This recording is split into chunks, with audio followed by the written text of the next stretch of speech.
श्री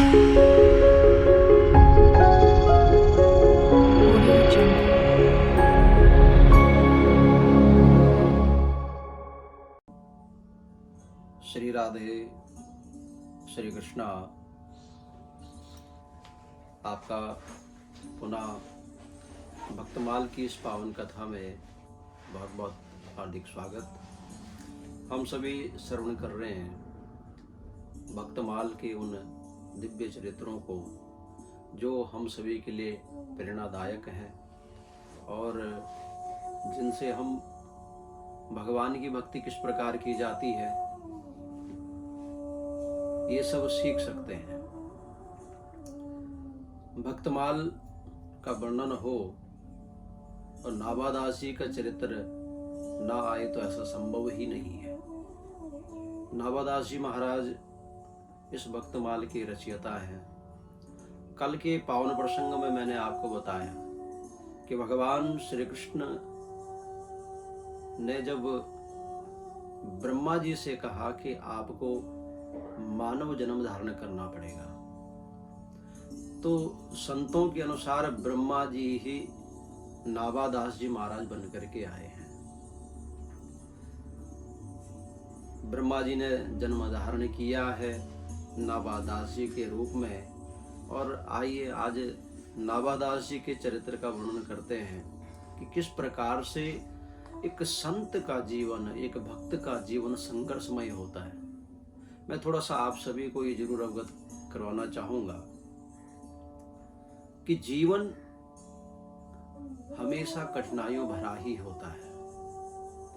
चाहे हम भगवान का चरित्र उठा करके देखें, चाहे भक्तों का चरित्र उठा करके देखें, बहुत कष्ट जीवन में सभी ने उठाए हैं, बहुत कष्ट। भगवान राम के रामचरित्र मानस को कौन जनमानस नहीं जानता है कि भगवान साक्षात नारायण हो करके भी किस प्रकार से जीवन पर्यंत संघर्षों में रहे हैं और उन संघर्षों को बड़ी मुस्कुरा करके उन्होंने दूर किया है।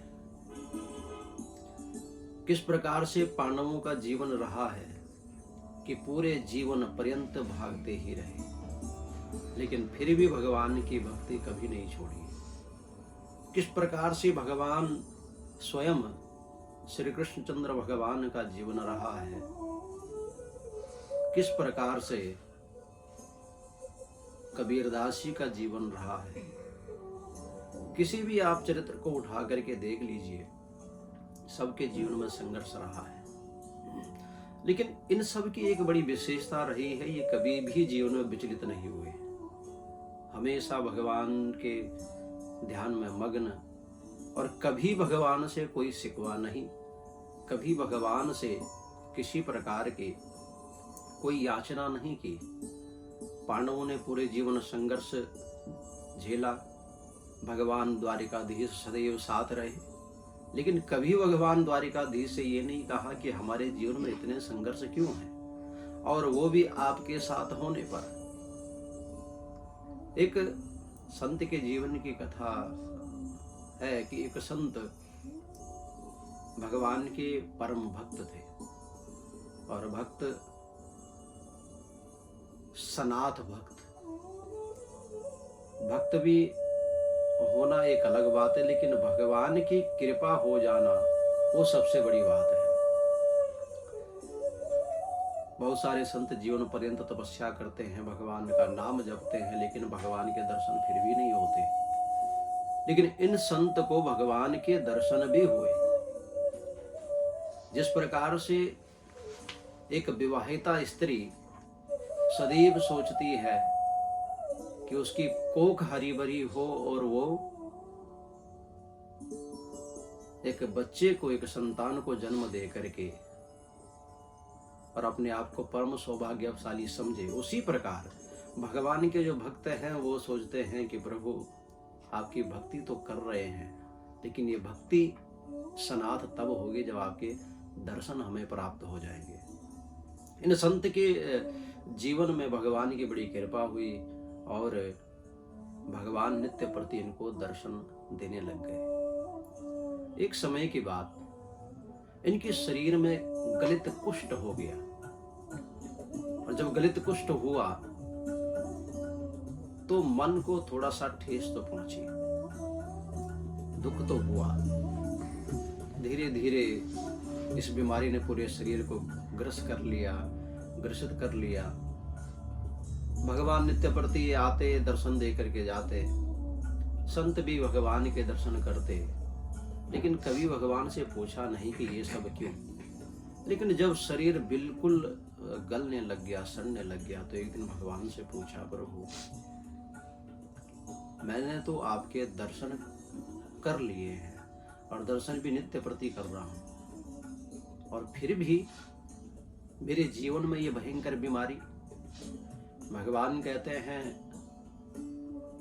जो तुमने ये बात पूछी है ये बहुत अच्छी बात है। भगवान की भक्ति का तात्पर्य, भगवान के दर्शन के तात्पर्य, भगवान के मंदिर जाने का तात्पर्य ये कतई नहीं है कि जो पूर्व जन्म के कर्म हैं या जो कर्म हमने बिगाड़े हुए हैं उनका भुगतान नहीं करना पड़ेगा, वो अवश्य ही भोगने पड़ते हैं। अवश्यमेव भोक्तव्यम, जो भी कर्म हम कर रहे हैं उसको हमें अवश्य ही भोगना पड़ता है, चाहे वो शुभ कर्म हो चाहे अशुभ कर्म हो, सबको हमें भोगना ही पड़ता है। लेकिन भगवान की भक्ति से ये मानव जीवन धन्य हो जाता है। आप किसी भी संत को देख लीजिए, बहुत जीवन में संघर्ष किया होगा, बड़ी बड़ी कठिनाइयां जीवन में आई होगी, लेकिन आज वो दिव्य संत इस धराधाम में सदैव अजर अमर हैं अपने नाम से। उनका गुणगान हर जगह होता है, उनका नाम हर जगह होता है। इसी प्रकार नाभादास जी महाराज का जन्म भी है। नाभादास जी का जब जन्म हुआ तो यहाँ पर गाया गया कि हनुमान वंश ही में जन्म प्रशंसा जाको भयो, दृगहीन सो नवीन बात धारिये। कहा ये हनुमान वंश में इनका जन्म हुआ है। तो फिर विचार आता है कि हनुमान जी ने तो कभी विवाह किया नहीं, तो फिर वंश कहाँ से हो गया। तो इनके कुल में पहले इनके जन्म से पूर्व संतान नहीं हो रही थी, इनके जो वंशज है। तो संतों ने कहा कि आप हनुमान जी की उपासना कीजिए और अवश्य ही आपका वंश आगे चलेगा। हनुमान जी की उपासना की तो बड़ी कृपा हुई भगवान की, वंश आगे चल पड़ा। तो उन्होंने हनुमान जी को वचन दिया कि हम इस वंश को हनुमान वंश से ही जानेंगे और इसका नाम आगे हनुमान वंश ही होगा। इस परंपरा में जब जन्म हुआ तो इनके जीवन के जो कठिन संघर्ष थे, परिश्रम थे, वो पहले ही शुरू हो गए। भयो दृगहीन सो नवीन बात धारियो। जब इनका जन्म हुआ तो परिवार को तो बहुत प्रसन्नता हुई, माँ बाप बड़े प्रसन्न हुए क्योंकि इकलौती संतान थी नाभादास जी महाराज, बड़ी प्रसन्नता हुई। लेकिन एक दुर्भाग्य ये हो गया कि ये जन्म से ही अंधे थे।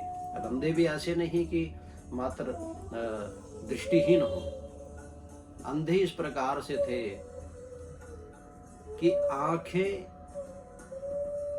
बिल्कुल पलकें ही बंद थी और पलकें ही नहीं खुली थी, जिसके कारण माँ बाप बहुत दुखी हुए, बड़े रोए।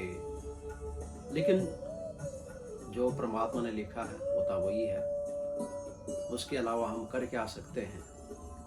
इसी से इनका जीवन आगे चलने लग गया। लेकिन दुर्भाग्य ने और संघर्ष ने जीवन में पीछा नहीं छोड़ा। जब 2 वर्ष के हुए तो पिता की मृत्यु हो गई। माँ ने बड़े औखे सौखे होकर के पालन पोषण शुरू किया। माँ की ममता हमेशा ही भगवान से भी ऊपर होती है, भगवान की कृपा से भी ऊपर होती है। एक बार की बात कि उमरी वर्ष 5 मानी के अकाल आँच, माता वन छोड़ी गई विपत्ति बिचारिये। जब इनकी आयु मात्र 5 वर्ष की थी तो उस 5 वर्ष की आयु में ही इनके गांव में बहुत बड़ा अकाल पड़ा।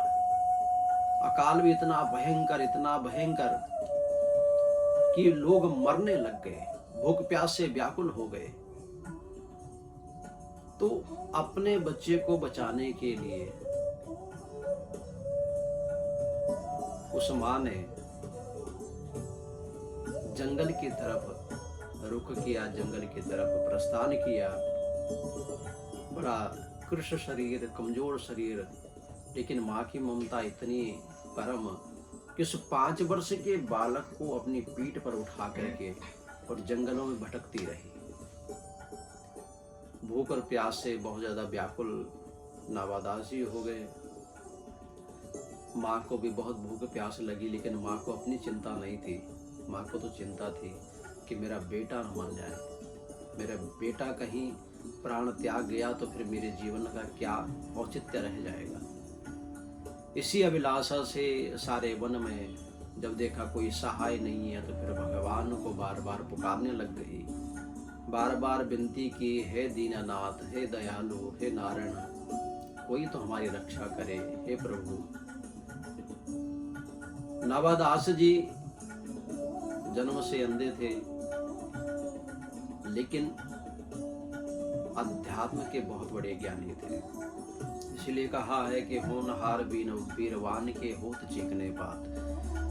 जिस बच्चे को भगवान की भक्ति लगनी हो उसको स्वाभाविक ही भक्ति लग जाती है, उसको बताने की जरूरत नहीं पड़ती है। इसी प्रकार अध्यात्म का अपार ज्ञान भक्तमाल में जो बताया गया है नावादास जी के बारे में कि बहुत ही छोटी उम्र में भी बहुत बड़ा अपार ज्ञान था। दुखी नहीं होते थे, ज्यादा प्रफुल्लित नहीं होते थे, भगवान की ही रजा में अपनी रजा हमेशा मानते थे। उस जंगल में जब दर दर भटक रहे थे, भूख प्यास से व्याकुल बहुत ज्यादा, माता ने कहा, बोले मैं तेरे लिए पानी लेकर के आती हूँ। उस अभिलाषा से माँ निकली है घनाघोर जंगल में, वहां माँ ने शरीर त्याग दिया। अब नावादास जी अकेले रह गए। जन्म से अंधे, आंखों से कुछ देखता है नहीं, घनाघोर जंगल में अकेले ही भ्रमण कर रहे हैं।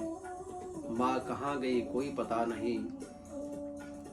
भगवान का भजन नावादास जी ने भी शुरू किया और भगवान का गुणगान करने लगे, हे प्रभु, हे प्रभु, कोई तो रक्षा करे, कोई तो मुझे यहाँ पर आकर के मिले जो कि मुझे राह दिखाए।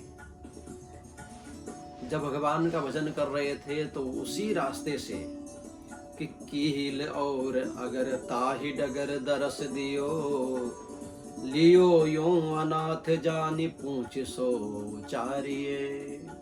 उसी रास्ते से 2 सिद्ध महापुरुष निकल के जा रहे थे, श्री किल्हा देव जी और श्री अग्रदेव जी महाराज।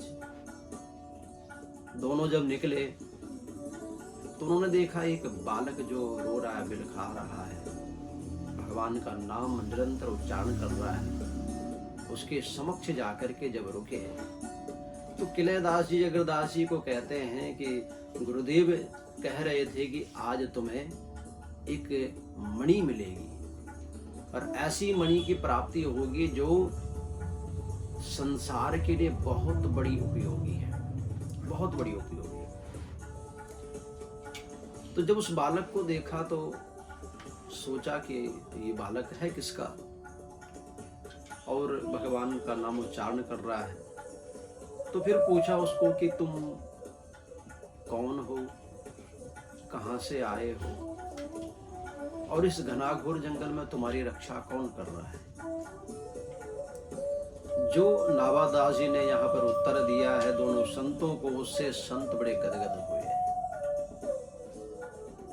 कहा, आपने पूछा कि मैं कौन हूं। ईश्वर अंश जीव अविनाशी, चेतन अमल सहज सुख राशि।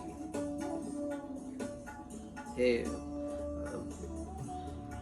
दिव्य मनुष्यों, मैं नहीं जानता कि आप कौन हैं। आपने मेरे से पूछा कि मैं कौन हूं, तो मैं तो उस परमात्मा का एक छोटा सा अंश हूं। उस परमात्मा ने ही सारे चराचर जगत को रचा है, वही इस जगत को चलाने वाला है, इसलिए मैं उस परमात्मा का अंश हूं।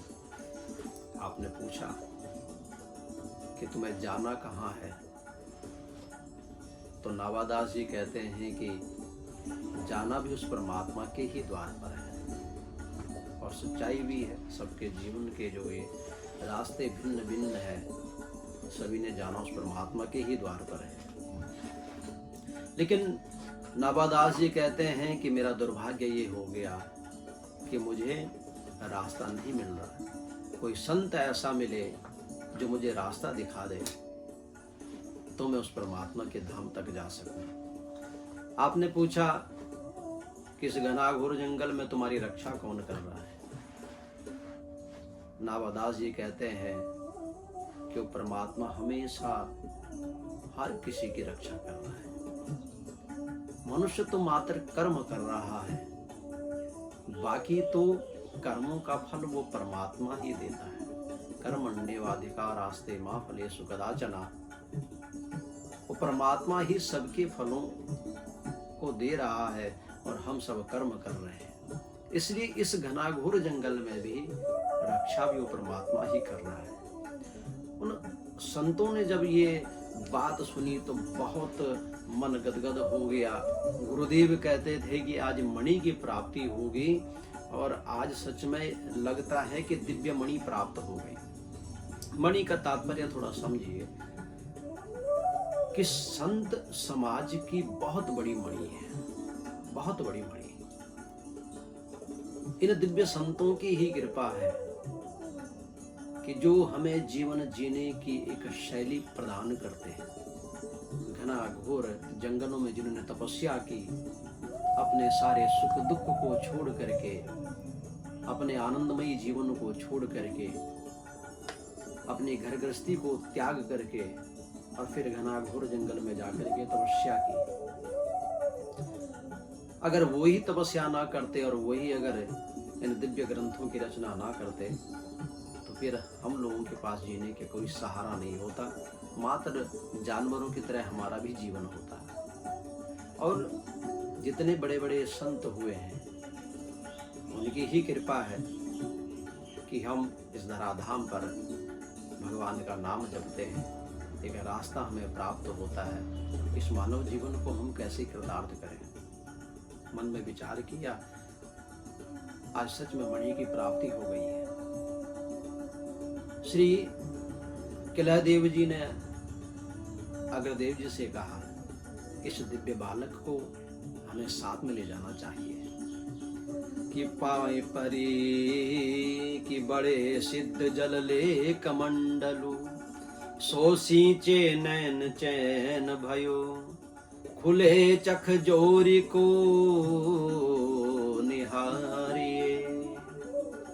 दिव्य संत ने अपने कमंडलू से जल निकाला और नावादास जी की आंखों पर जैसे ही लगाया तो जो जन्म से अंधे थे, संत की कृपा से उस बालक के नेत्र खुल गए और गदगद हो गया।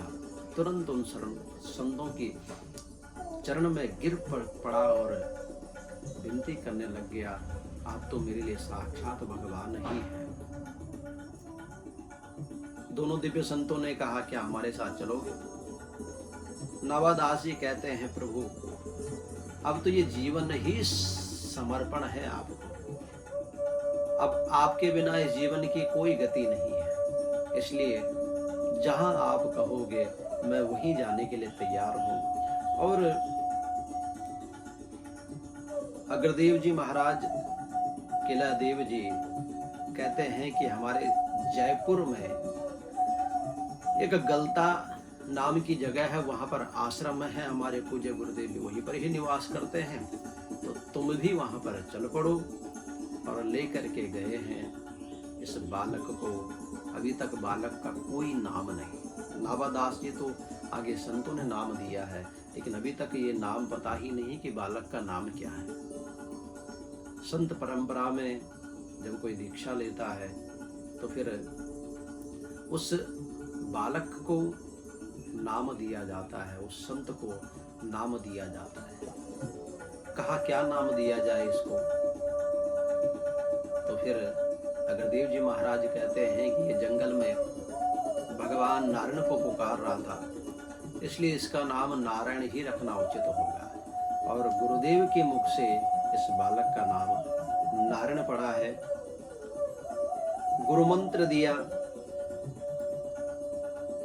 गुरु मंत्र देने के बाद कहा इस मंत्र को जाप करो। मंत्र जाप की बहुत महिमा है, अनेकानेक जगह वर्णन आया है, लेकिन जब तक मंत्र गुरुमुखी ना हो तब तक मंत्र भी फलीभूत नहीं होता है। और बड़ी श्रद्धा और विश्वास के साथ जब गुरु मंत्र जपा जाता है तभी जाकर के वो फलीभूत है। हम स्वयं से कोई भी मंत्र जप लें, उसका उतना प्रभाव कभी हो ही नहीं सकता है। अगर हम थोड़ा सा इसको प्रैक्टिकली अगर समझें तो थोड़ा सा समझिए कि किसी स्टेशनरी की दुकान पर, किसी पुस्तकालय में बहुत सारी पुस्तकें रखी होती है। कोई बच्चा कहे कि मैंने डॉक्टर बनना है और वो मात्र उन बुकों को घर पर खरीद करके लेकर के आए और स्वयं से ही अध्ययन करना शुरू कर दे तो डॉक्टर नहीं बन सकता है। उसको डॉक्टर की पढ़ाई करनी पड़ेगी, स्कूल कॉलेज में एडमिशन लेना पड़ेगा, और जब डिग्री और गुरुमुख से विद्या अर्जित हो जाएगी तभी वो डॉक्टर बन सकता है। इसी प्रकार भगवान के नाम की महिमा भी है। हम अच्छी तरह से जानते हैं, राम नाम जप लो, हम कृष्ण नाम जप लो, या अन्य नाम भी हम जपते हैं, तो जब तक वो नाम गुरुमुख से नहीं होता तब तक उस मंत्र का कोई प्रभाव नहीं है। कितने ऐसे भक्त चरित्र हुए हैं, कितने ऐसे भक्त हुए हैं जिन्होंने गुरु पर अटूट विश्वास करके उल्टा सुल्टा नाम जप करके भी अपना जीवन पार किया है। ये गुरु महिमा की ही कृपा है, गुरु पर विश्वास का ही ये फल है कि उल्टा सुल्टा नाम जप करके भी उद्धार हो जाता है। गुरुमुख से जब नाम प्राप्त हुआ नाभादास जी को, तो फिर उस नाम का जप करके सिद्ध हो गए। गुरु ने कहा कि देखिए, तुम अपने जीवन काल में और इस आश्रम में जब तक रह रहे हो तब तक संत चरणों की सेवा करो। संत चरणों की सेवा जितनी होगी उतना तुम्हारा जीवन निखरता जाएगा। इस सनातन धर्म की सबसे बड़ी विशेषता यही है कि यहाँ पर गुरु, ब्राह्मण, माता पिता, इन सब की पूजा की जाती है, उनके चरणों को पूजा जाता है, या गौ माता की सेवा की जाती है। गुरु सेवा से, संत सेवा से जो फल प्राप्त होता है, आप नारद जी का पावन प्रसंग श्रीमद् भागवत महापुराण से उठा लीजिए। नारद जी कहते हैं, मैं एक दासी का पुत्र था, लेकिन जब संत की जूठन उठाई, संत सेवा की, तो ये नारद दासी पुत्र से उठ करके और ब्रह्मा जी के मानस पुत्र के रूप में जन्म धारण किया। भगवान नारायण का परम भक्त हो गया। मात्र संत सेवा से, संत की जूठन खाने से। इतनी संत की महिमा है कि पाय परियासु आए, कृपा करे संग लाए, कील आज्ञा पाए मंत्र अगर सुनायो है, गलते प्रगट साधु सेवा सो विराजमान, जानी अनुमानिता ही टहल लगायो है, कि चरण प्रछाल संत सीत सो अनंत प्रीति, जानी रस रीति ताते हदे रंग छायो है। जैसे जैसे संतों की चरणों की सेवा की है वैसे वैसे जीवन निखरता चला गया, दिव्य ज्ञान की प्राप्ति हो गई। और मात्र 4 साल में, 5 साल की अवस्था में तो संतों को प्राप्त हुए थे, और 4 साल और 9 साल की आयु में ही अद्भुत ज्ञान की प्राप्ति हुई है। भक्तमाल की ये दिव्य कथाएं कल आपको बताएंगे कि किस प्रकार से नावादास जी महाराज को गुरु आज्ञा से और भक्त चरित्र लिखने का, गाने का सौभाग्य प्राप्त हुआ है। किस प्रकार से नावादास जी महाराज ने सुंदर चरित्र लिखने शुरू किए, एक एक संत की बहुत दिव्य दिव्य महिमा, और भक्तमाल के इस दिव्य ज्ञान को जब तक अगर जीवन में नहीं उतारेंगे तब तक भगवान की प्राप्ति भी नहीं होती है। तो आप सभी को पुनः जय श्री राधे, जय श्री कृष्णा, और हम सभी भगवान के चरणों में लगे रहें, सब इस महामारी से बचे रहें। इस भाव के साथ आप सभी से निवेदन कि चैनल को सब्सक्राइब, लाइक और शेयर अधिक से अधिक करें, कमेंट जरूर करें। अच्छी चीज़ों का प्रचार प्रसार करना भी एक बहुत बड़ा धर्म होता है। सभी आगे से आगे वीडियो को शेयर करें। सभी को जय श्री राधे, जय श्री कृष्ण।